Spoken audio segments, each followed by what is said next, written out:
जय माता दी दोस्तों, आने वाली वट सावित्री व्रत के लिए आपको ढेर सारी शुभकामनाएं। भगवान श्री हरि विष्णु आपकी जोड़ी हमेशा सलामत रखें और आप जीवन भर वट सावित्री का व्रत करती रहें। इसी के साथ आज का जो वीडियो है वो मैं शुरू कर रही हूँ। दोस्तों, बहुत सारे आप सबके बहुत सारे प्रश्न आ रहे थे और बहुत सारे प्रश्नों पे मैंने वीडियो जो है वो बना के दिए हैं, क्योंकि बहुत बार क्या होता है कि कमेंट का जो जवाब है वो दे देती हूँ तो बहुत सारी माताएं बहनें हैं, उनको ये जो प्रश्न है वो रहते हैं तो उनका जो जवाब है उनको नहीं मिल पाते हैं। और वीडियो डालने से क्या होता है कि सबके समक्ष ये जो वीडियो है ये पहुँच जाते हैं, तो अगर उनके साथ भी ये समस्या हो रही होती है तो उनको भी जो जवाब है वो मिल जाता है। इसीलिए मैंने बहुत सारे कमेंट, जो भी माताओं बहनों के कमेंट आए थे, मैंने सबको कवर किया और सबके जो वीडियो है वो बना दिए हैं। आज दो कमेंट जो हैं वो फिर से आए हैं। पहला जो कमेंट है वो ये है कि सूट पहनकर पूजा कर सकते हैं कि नहीं कर सकते हैं। तो दीदी प्लीज़ आप मुझे बताइए, मुझे, क्योंकि कई बार क्या होता है, बहुत सारी माताएं बहनें होती हैं, कई ऐसे शहर में होती हैं जहाँ पे साड़ी जो है वो नहीं ले गई होती हैं और उनको सूट पहन के ही पूजा करनी पड़ती हैं, तो उनका ये सवाल था। और दूसरा जो कमेंट था वो ये था कि बांस का जो पंखा है वो ना मिले तो हमें क्या करना चाहिए। दोनों प्रश्नों का जवाब जो है वो आज मैं लेके आई हूँ। मैं आप सबको बहुत ही डिटेल में आपको बता दूंगी कि आपको क्या करना चाहिए, क्या नहीं करना चाहिए। तो वीडियो को ध्यान से देखें और वीडियो पसंद आए तो प्लीज़ चैनल को सब्सक्राइब जरूर कीजिए। चलिए सबसे पहला वाला जो प्रश्न है वही उठाते हैं कि सूट पहन के पूजा करनी चाहिए कि नहीं करनी चाहिए। हिंदू धर्म के अनुसार जो मान्यताएं हमारी हैं वो यही कहती हैं कि हमें साड़ी पहन के पूजा करनी चाहिए, लेकिन अगर किसी कारणवश हमारे पास साड़ी नहीं है या कोई भी कारण हो सकता है, अभी आजकल देखो बहुत सारी माताएं बहनें हैं उनके पास साड़ी जो है वो ऐसे शहर में चली जाती हैं, साड़ी जो है वो उनके पास होती नहीं है। तो जितनी भी माताएं बहनें हैं जिनके पास जो साड़ी है वो नहीं है और वो सूट से पूजा करना चाहती हैं, तो हाँ, वो सूट से पूजा कर सकती हैं, बशर्ते आपको क्या करना है, जो दुपट्टा है, आपकी जो चुनरी है, उससे आपका जो सर है वो ढका होना चाहिए, तभी आपकी जो पूजा है वो स्वीकार होती है। और अगर सर ढक के पूजा करती हैं तो कोई भी दिक्कत नहीं है, कोई भी परेशानी नहीं है, कोई भी समस्या नहीं है, आपकी जो पूजा है वो सफल होती है और भगवान श्री हरि विष्णु आपके ऊपर जो आशीर्वाद है वो बनाए रखते हैं।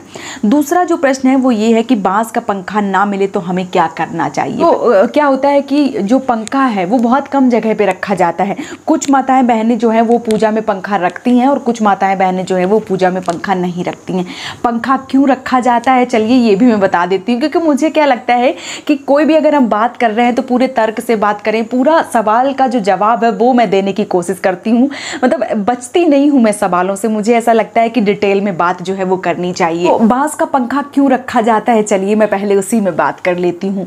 हुआ क्या था कि जब लकड़ी काटते काटते सत्यवान जी बहुत ज़्यादा हताश हो गए थे, बहुत ज़्यादा उनकी तबीयत मान लीजिए ख़राब हो गई थी, बहुत ज़्यादा बीमार हो गए थे, तो वो उसी वट वृक्ष के नीचे लेट गए थे और माता सावित्री जो थी उनको ऐसा लग रहा था कि सत्यवान जी को बहुत ज़्यादा गर्मी लग रही है, या उनके मन में जो उनके प्रश्न थे, नारद मुनि की जो बात थी वो तो उनके जो मन था उसमें बार बार टच कर रही थी, लेकिन कहीं ना कहीं वो इस चीज़ को स्वीकार नहीं कर रही थी और उनको ऐसा लग रहा था कि जो तबीयत है वो ख़राब है तो क्या करना चाहिए। बगल में ही बांस का एक पेड़ था और उनको ऐसा लग रहा था कि हो सकता है कि जो सत्यवान है उनको बहुत ज़्यादा गर्मी लग रही है, इस वजह से उनकी जो हालत है वो ख़राब हो रही है, क्योंकि वो लकड़ी काट रहे थे और लकड़ी काटते काटते उनकी जो तबीयत है वो ख़राब हुई थी।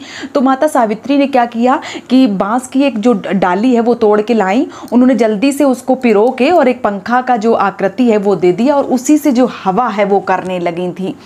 और इसी वजह से जो बांस का पंखा है वो पूजा में चढ़ाया जाता है। बहुत जगह माताएं चढ़ाती हैं, बहुत जगह माताएं जो है वो नहीं चढ़ाती हैं, और ऐसा माना जाता है कि बांस का पंखा आप अगर चढ़ा रही हैं तो थोड़ी सी हवा जो है वो वट वृक्ष की जरूर करनी चाहिए, मतलब थोड़ी सेवा जैसा भाव जो है वो अपने मन में जरूर उत्पन्न करना चाहिए। ऐसा माना जाता है कि अगर आप ऐसा करते हैं तो सावित्री और सत्यवान जी की जो अनुकंपा है, जो आशीर्वाद है वो आपके ऊपर आ जाता है। तो अगर आप चढ़ाते हैं तो आपको हवा जो है वो थोड़ी सी करनी चाहिए, वट वृक्ष की थोड़ी सेवा जो है वो करनी चाहिए। अगर आप नहीं चढ़ाते हैं तो कोई बात नहीं। अच्छा, बहुत सारी माताएं बहनें हैं नहीं चढ़ाती हैं तो कोई बात नहीं, अगर आप शुरू से चढ़ा रही हैं तो चढ़ा सकती हैं, नहीं चढ़ा रही हैं तो कोई बात नहीं। और लेकिन बहुत सारी माताएं बहनें, जैसे एक बहन का प्रश्न आया था कि बांस का पंखा ना मिले तो क्या करें। तो कोशिश कीजिए कि आपको मिल जाए। अगर आपको नहीं मिल रहा है बांस का पंखा तो आप क्या कीजिए कि हाथ जोड़ लीजिए, क्योंकि बहुत बार क्या होता है जैसे पुष्प नहीं मिलते हैं या बहुत बार कोई सामग्री जो है वो नहीं मिलती है, तो हमें उसके लिए पैसे जो हैं वो चढ़ा देने चाहिए। जो दक्षिणा है वो आपको पंखे के रूप में, जैसे मान लीजिए पंखा नहीं मिला है आपकी पूजा में, तो उसी हिसाब से 11 रुपये 21 रुपये जितना आपके सामर्थ्य में हो उसी हिसाब से वटवृक्ष के नीचे चढ़ा देना चाहिए कि हे प्रभु, जो बांस का पंखा है वो मेरे से नहीं, वो मतलब मुझे मिला ही नहीं है, तो उसी के बदले मैं ये जो दक्षिणा है वो चढ़ा रही हूँ, आप मेरी पूजा से प्रसन्न हो जाइए और मुझे अपना आशीर्वाद जो है वो ज़रूर दीजिए।